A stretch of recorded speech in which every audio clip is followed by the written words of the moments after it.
You want this positioning statement, you want your manifesto to be bold, you want it to be different, you want it to be definitive, you want it to be absolute. At the same time, you want it to be authentic.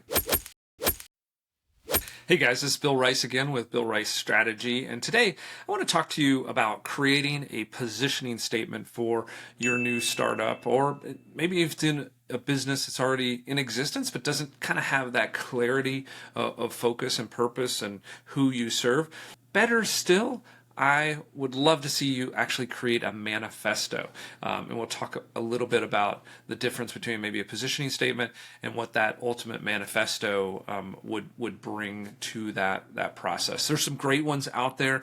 I know years ago I was a part of Quicken Loans, now Rocket Mortgage. They had their isms, which were, I think at the time, 10 or so things. And these were often quoted inside of meetings and strategy sessions, but they were kind of core driving principles that everything we did was kind of laid up against and should be in alignment with.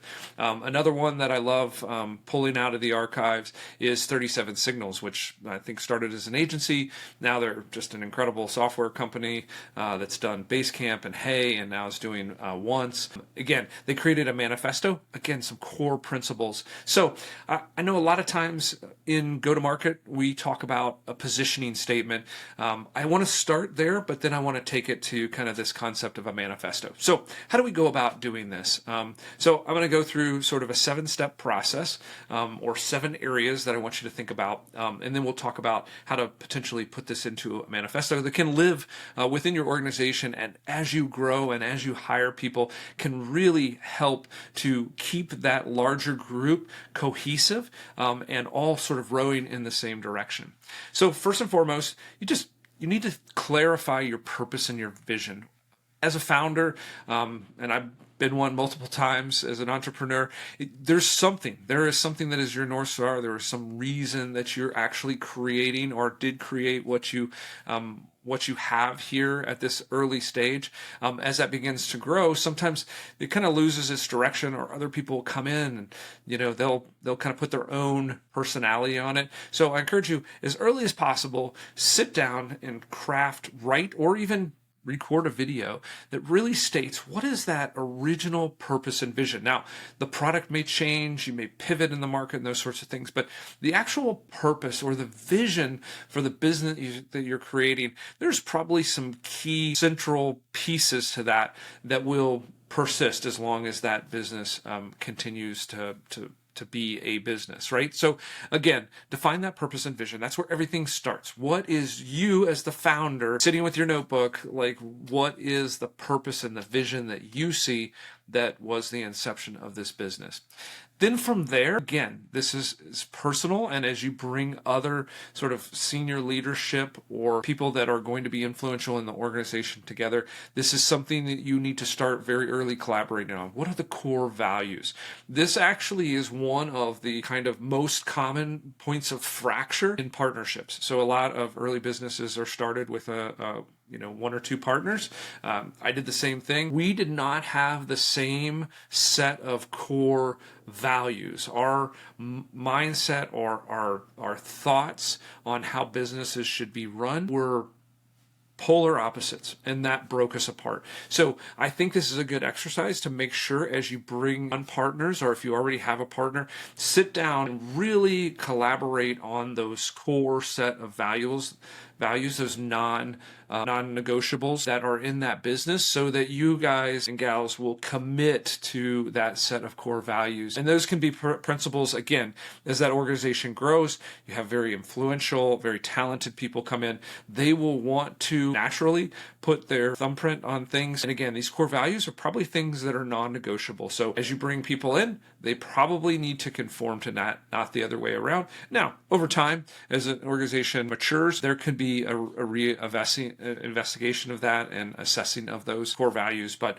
again, pretty much those should be set in stone and continue to persist with the organization as it grows.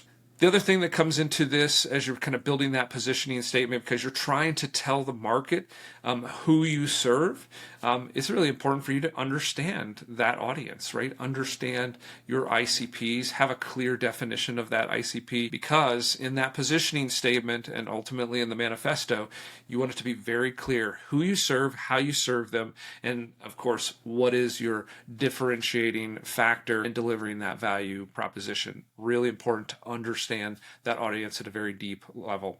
Then, as we kind of have these first three elements, we want to craft a narrative around that, right? Be able to do some storytelling. Tell the story of why you started this company, what that sort of purpose and vision is, what are those core values, and how do those things play into and serve your audience and your customer base better than anyone else. Build a narrative. The nice thing about also storytelling is it also, and you can tell I'm talking external and internal constantly, because it's both, right?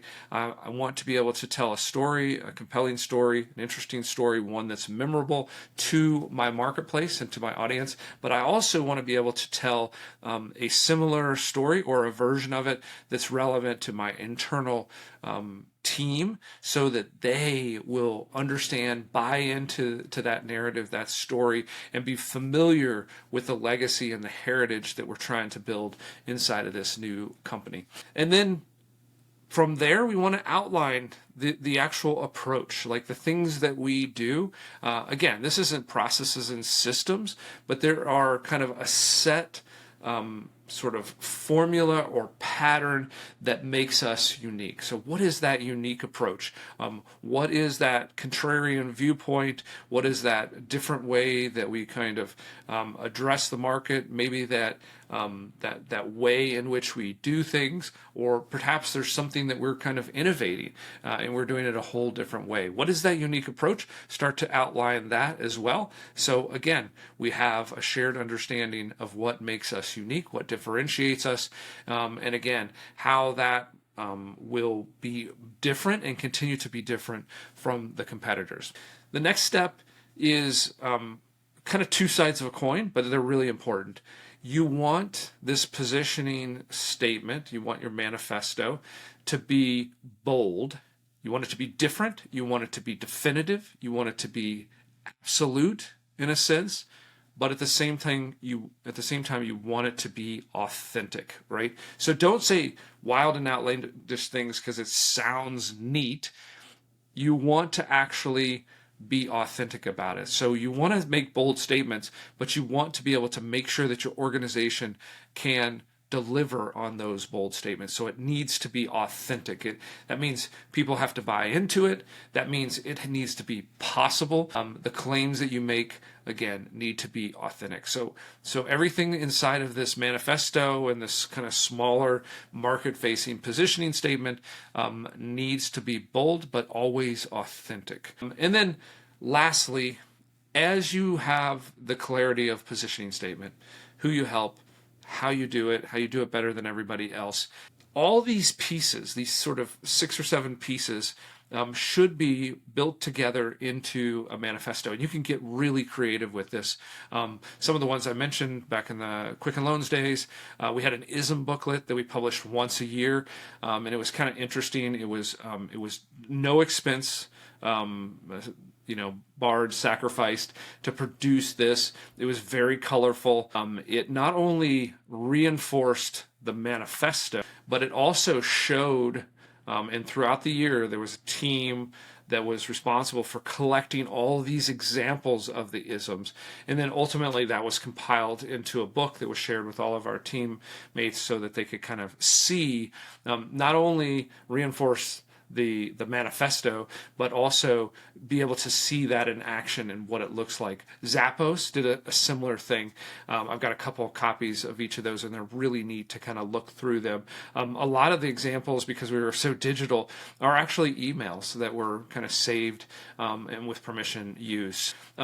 being able to put that into or add visual elements to that manifesto, to turn that manifesto into a published work, I think it is a really powerful way in order to, one, be able to have something that everybody has a shared understanding of, and then by working on that in a creative way and making it really interesting and desirable to kind of pour into, one, people will read it, and then two, if you make this a regular rhythm, it constantly gets reinforced, and as new people come in, it becomes a very specific step in that onboarding. So think about, as you're building your new startup, what is that manifesto? What does it look like? How can you make it fun? How can you make it engaging, both for your internal growth as well as out into the market? So again, think about, one, having a clear and concise positioning statement, but then how can you make it fun and turn it into a manifesto that becomes a central part of your overall culture and market delivery? Hope you enjoyed this. If you've been here up until this point, I'm trusting that you're enjoying the content. So do me a favor, like and subscribe to this so you can get more of this content and then help our channel grow. It's relatively new, so every one of those likes and new subscribers help push us forward. If you have ideas, love to engage with you in the comments. I personally read and comment back to them. Ultimately, we want to have you as a subscriber, and we'll see you on the next video.